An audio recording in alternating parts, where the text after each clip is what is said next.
Hello and welcome back to Lens Life. I'm Nicole Johnson and I've taken a long break from this podcast, but I am excited to come back and this time with a bit of a different twist. Previously, the focus was on helping people to change their lives through video and photography, and while that is still a passion of mine, I deeply desire to use this platform to explore ways to help us make the most out of our lives. A few years ago, I started a journey. I can't think of any other way to describe it other than to say I knew I wasn't experiencing life to the fullest. I felt like there were things holding me back in almost all the areas of my life. On a photography job one day, the seller of the home was a life coach, and she had written a small book about our thought life, and she gave it to me. This was a first step. Then, believe it or not, through TikTok, I discovered something called limiting beliefs, or basically just deeply ingrained thoughts and patterns that are holding us back. This led me into getting into Tony Robbins, Ed Milet, and other leaders in personal development. I've struggled with anxiety and depression since about ninth grade and realized when it came to that area of my life, I had taken on a bit of a victim mentality. But once I started this journey, I developed tools, gained knowledge, and really started to make some breakthroughs in so many areas of my life. All of this leads me to today. I believe strongly that there is a purpose in our pain and that my vulnerability can be a superpower to help someone who may have been in a similar situation. While I will certainly share my story, I wanted to package this in a bit of a different way. I'm going to take concepts I've learned from Tony Robbins, books I've read, and others, and interview other people who are willing to share their story. Between the concepts and the real-life experiences and stories of others, it's my hope that we can walk away with new tools that will allow us to grow, give, and experience life to the fullest.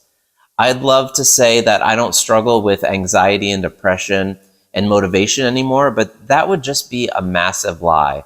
I still do, but with these new tools in my belt, I am committed to not stay in that dark place as long as I may have in the past. Okay, so that was a really long intro, but I am very excited to share a conversation with you that I had with author, blogger, mother, wife, daughter, and my sister-in-law, Nicole Johnson. I hope you enjoy, and please share this with as many people as you can, as I know it will have the ability to help so many who are dealing with a lot of different things. All right, guys, enjoy. Hello, Nicole, and welcome to the podcast. Thanks for having me. Yeah, I'm so excited. My hope is that after listening to today's episode, that everyone goes out and buys your book, My Unexpected Journey, My Surprising Joy.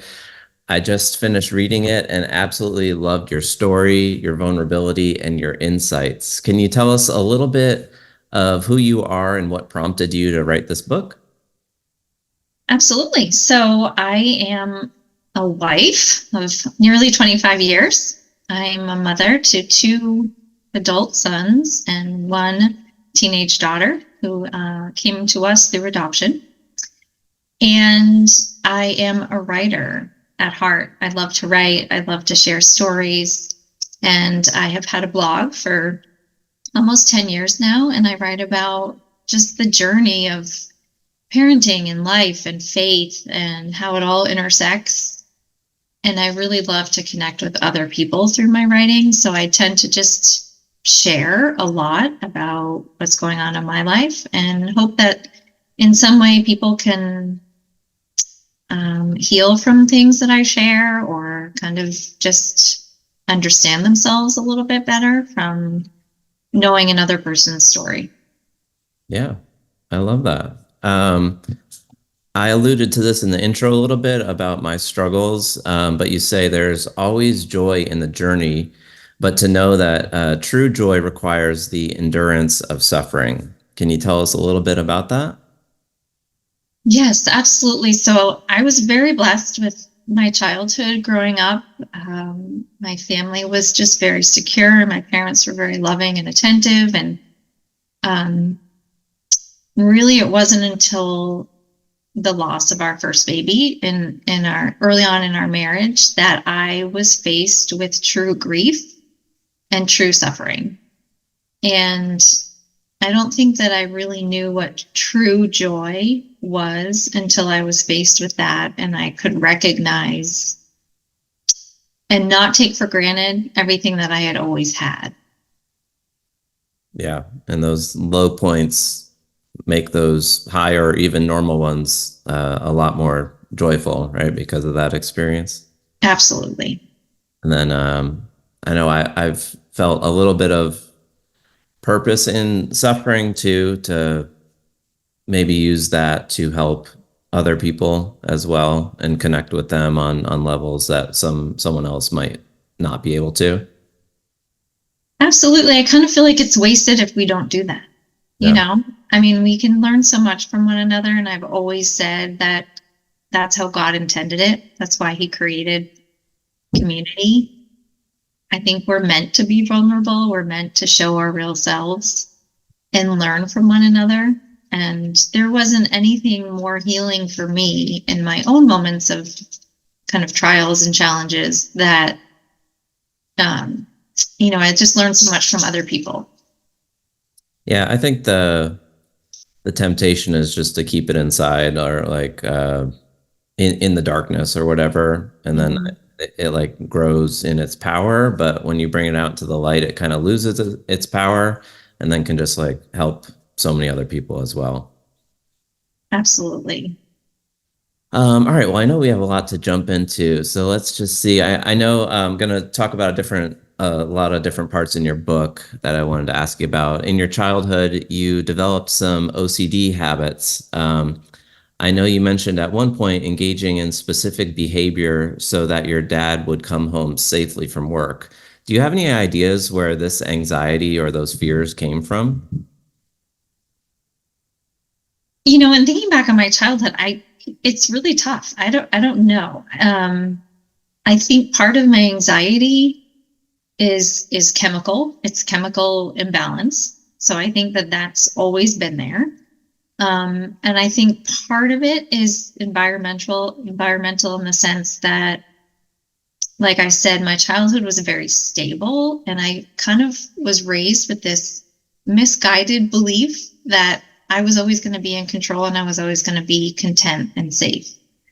Um, so when I was little, I think I just always wanted things organized and in my control, and I have a very type A personality.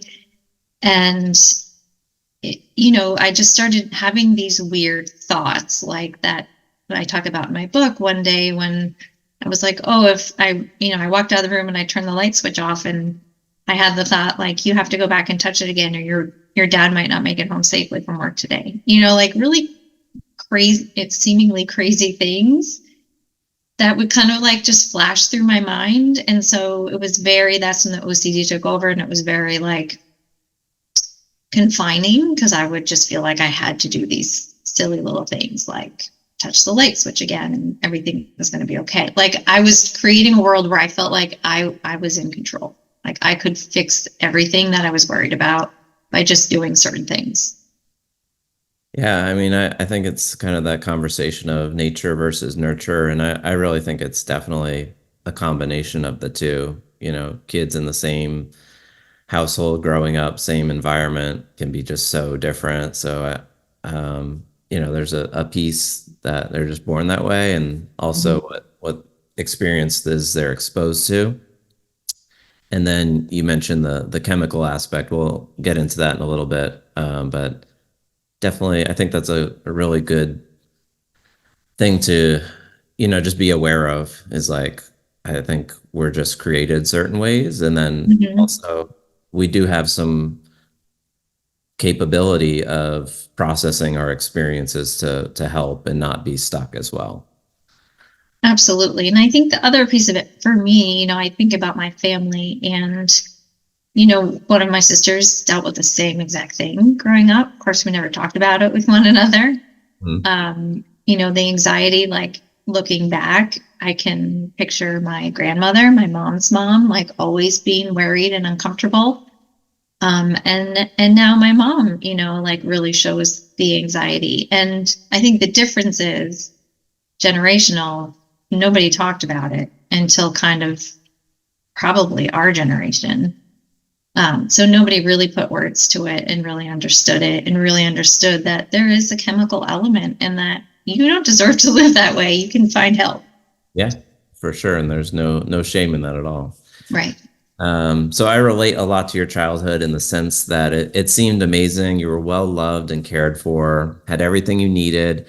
I've actually had others look at me and my struggles and say, how can anything be wrong with you? You've got everything. Your life is perfect. And I can remember being in therapy for years, almost like searching or trying to make up a reason why I ended up with anxiety or depression. When I see someone who was abused or experienced trauma, I understand the aftermath that ensues. Can you make sense of how growing up in such an environment can still lead to someone dealing with stuff and having issues? Yeah, I think that chemical piece really plays into it. And I think we're very quick to kind of blame ourselves and feel guilty that we're not always 100% happy or at peace with things or content. And the truth of the matter is sometimes our brains aren't wired to feel comfortable all the time. And I also think, just that kind of misguided notion that everything was always going to be okay that I kind of got from my childhood. Of course, through no fault from my parents, they were just creating this wonderful environment for me. But I just was never challenged to see that there's some tough times too where you're not always going to be in control. That didn't really, I wasn't faced with that until I was an adult. Yeah. Let's see. Okay, well, I really think that everyone should read the book. I think there are a few groups of people that will really benefit from your story. Those who have had miscarriages, those struggling with anxiety, anyone looking to adopt, and then the people that love those who suffer from anxiety, depression, or other mental illnesses. Seeing the support of your husband and your parents was really touching. In fact, you said that your husband just wanted his best friend back and knew you were struggling immensely, but at the end of the day, you had to make the decision to go to therapy and to seek help. So, what do you say to those who are looking to lovingly support someone who is struggling? I would love to give him a hug because I know that it's got to be incredibly difficult. And I know for my husband, it was like, what has happened to my best friend and my wife? There wasn't, this really kind of slow progression. My anxiety kind of went into overdrive after the birth of our first child, and even more so after the birth of our second. And there's nothing that is more critical than having the support of those around you and just allowing them to, on the one hand, you want them to support you, but you also don't want them to like kind of allow you to live that way because you deserve better. So I guess in thinking about supporting them, I would just say lots of prayer, lots of faith, lots of patience, and gentle encouragement to see a therapist, to see somebody unrelated to you that doesn't have any stakes in the game, just like to be able to sit down and tell you, this is what you are suffering with. You deserve better. Those around you deserve better. And it's time to build some tools to deal with these feelings and emotions and the mental illness that is very much there. Yeah, it's like you can bring someone to the water, but you can't make them drink thing. It's such a Yeah. fine line to walk. I know a few years ago, people are in my life were telling me to like, you need to go on medicine or get help. And my excuse was I've already tried that. It doesn't work. And I tried a lot of different medicines in like my teenage years and they didn't. But it's I don't know. You just almost get to a point where it's like, all right, enough is enough. Like I don't know if it's a pride issue or, you know, not really being able to have the perspective of others who have seen you change. Hmm.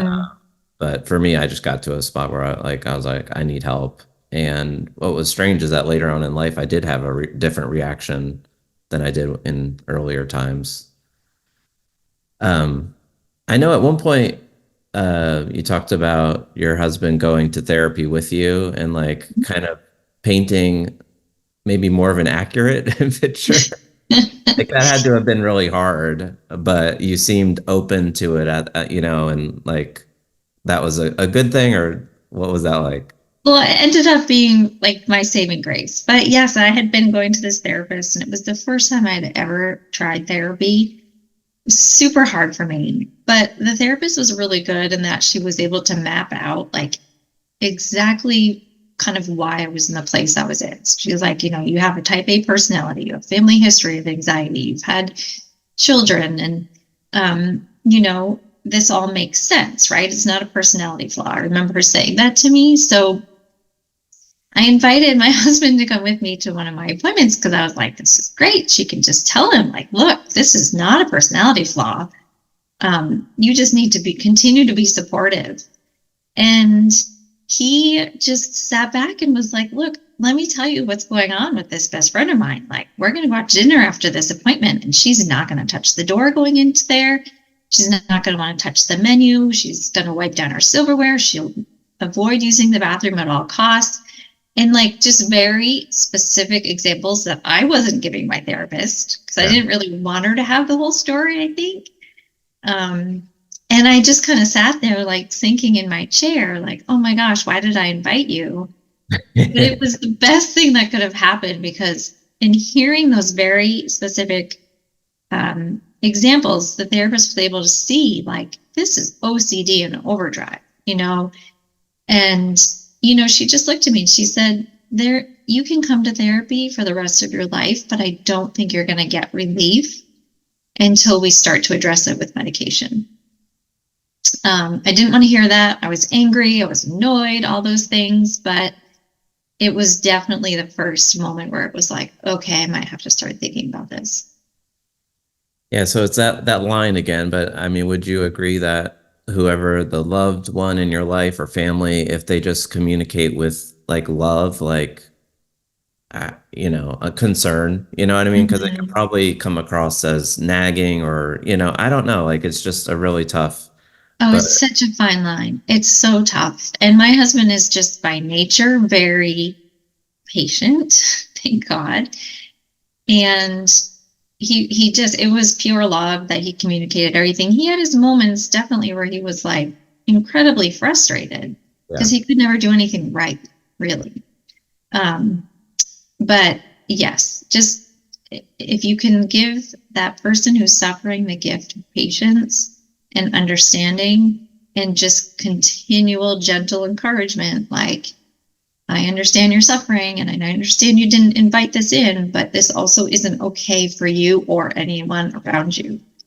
Um, it's such a fine line, but eventually I realized that not only was I frustrated, but my family was really suffering. Yeah. And it was just time to get help. Yeah, so that honesty is a big piece of it too, of not like Yes. sugarcoating it. And Right. yeah, him saying that in therapy was really just probably eye-opening for you and the therapist and everyone of just, It was because all those things that he explained, I had normalized by that point. I'm yeah. like, it's not a big deal. I touch the door handle, I'm going to pure on my hands. I don't want to like eat without wiping down myself. Or like in my head, it was all totally. So we actually share a very deathly fear of germs, like for different reasons. But man, I have people in my life right now pointing out to me that it's not normal. But Yeah. Well, uh, it's germs are particularly tough because it's like unknown and unseen, right? So I just feel like it's that threat that's kind of lurking all the time. It's tough. yeah, and in my head, I'm like, if I can do something to avoid exposure, I'm just gonna do it. Right. Yeah. That's Totally where I'm normal to eat a French fry and just throw away the end of it so that my Yeah. finger. Yep. Oh man, love germs. All right. So, what do you say to someone who is suffering but maybe just not ready to seek help, to go to the therapy or to consider the medication piece of the puzzle? I mean, I just would want to say, like, you deserve better. Like, God doesn't want us living like that. That's not how He designed us. We don't have to live in fear. We don't have to feel like everything's out of our control. Um, and also, you're not a failure for asking for help. Like, I think that was in my head. That's why I was so afraid all the time. Like, I prayed and prayed and prayed, and I felt like, I was failing at having faith. I just wasn't good enough at anything. Constantly just disappointed in myself. So yeah, I would just say, like, number one, you deserve better, and number two, like, that's going to be your strength, and your power is in seeking help. That's where your strength is. Yeah, it's like 2024, and like there's still like a stigma against like therapy and stuff like that. It's crazy. Yeah, And like my encouragement is like even if you don't think that there's anything wrong, there's just so many ways to improve, to live a fuller life, experience more. And it's very possible that you're struggling with something you don't even know it. absolutely. Every single person can benefit from therapy. Yeah, I do hope that it's as common as a medical checkup in the future. Mhm. But in the same regard, you are not going to benefit unless you're honest. Committed. Yeah, Yeah, yeah. and you want that. So, all right. So, according to meta studies, which is studies that combine and analyze all discoverable results, only about 40% of people respond to treatments for anxiety and depression. And of those that do, they only show an average of 50% improvement in their symptoms. Some studies have even shown response rates to be as little as 33%. So I know you were hesitant to go on medication. You felt like a failure. And then when you found out about the side effects, you went off of it. What are your thoughts on medication now? Yeah, medication is, I wouldn't fool anybody. It's a long road because there's a lot of options, and everyone's body responds differently. And there's also different doses. So it's a commitment to figure out and to be patient and to go on one and see, like, how am I feeling? And you have to give it a certain amount of weeks before it even starts really having an effect. All that said, I have now been on medicine for probably 17 years, a different one than I originally started with, and really have no side effects other than the fact that I'm able to be myself again. It is the one thing, that really showed me, like, wow, it was a chemical imbalance, because now I'm replacing whatever I was so low with, and it does not take the anxiety completely away. It doesn't wipe it out. It doesn't change the person that you are in any way. I always say, like, it allows me to be myself. So I can breathe, I can have anxious thoughts, but also process them and not let them become obsessive and take up my day. And I think that there are a lot of benefits to medication, and everyone responds differently. But for me, it was really a lifesaver. Yeah. I mean, it really is, unfortunately, at this point and for the future, I pray that it changes, but I feel like it's just a guessing game, Hmm. which one is going to work, if it is. Hmm. So, whether it's a situational thing or chemical, um, there's no shame in doing it. But yeah, it's really, you gotta just kind of like go for it and see what works. So I've been on Lexapro for about 5 years, and it definitely helped me. And I was like recently, like, oh, I seem to be doing okay. I'm just gonna like go off of it. So I took the correct steps of weaning off of it, and the side effects coming off were pretty intense. Hmm. Um, but after about 4 weeks, I was like, man, I'm really in a tough spot, I need to go back on. And I struggle with that one because I just went through all those side effects. Hmm. And then I don't know, just even though I've found benefit, but the lesson that I learned was that it was serving me. Right. Which So is huge. That's important. yeah, I was like, all right, it's working. There's no shame. Let me just go back on and here we are. But yeah, those things Yeah. are coming off was you talk about brain zaps in the book, like Yeah. you can't really describe that except for going through it. It's not fun. Yeah. It was not fun. And you kind of get a small look into why people who are addicted to drugs stay on them, because holy cow, it was like I was nauseous. I had those weird brain zaps in my head, and it was not pleasant. So it can be really frustrating. But if you're diabetic, which I talk about in my book too, or you break an arm or a leg, you're going to treat it, Yeah. and it's not your fault. So like, why wouldn't you treat a mental illness? It's part of your body. It's part. It just makes sense. But there is such a stigma. I think it's getting better. I Yeah. think we're moving in the right direction, but it's still hard. Yeah, no, I agree. I think there's a shift, but we still have a ways to go. But I'm glad we're in a different spot. Um, all right. At one point, you mentioned going to adoration, which for anyone who isn't Catholic is an opportunity to sit and pray in front of the Blessed Sacrament. Mindfulness and meditation are such big buzzwords, recommended practices right now. I was curious how was this time that you spent in terms of helping with all the racing thoughts running through your brain and the anxiety at that time? Well, I never really wanted to be alone in my thoughts because they were always like stressful, right? Like I felt like if I just kind of kept moving and kept busy, and um, you kind of like shield yourself from that in a way. But really going to adoration for me, and to being forced to be just quiet and allow those thoughts to kind of like come in and go out. It's like it really, I found, was very, very healing for me, because I also gave space for God to come in and work and to talk me through whatever I was going through in my life at the time. So it can be frightening, I guess. I always kind of turned away from that like quiet meditative time, but it is the only way that you can really, I think, grow and truly understand what's going on in your life, and allow yourself to hear what God's trying to tell you. Yeah.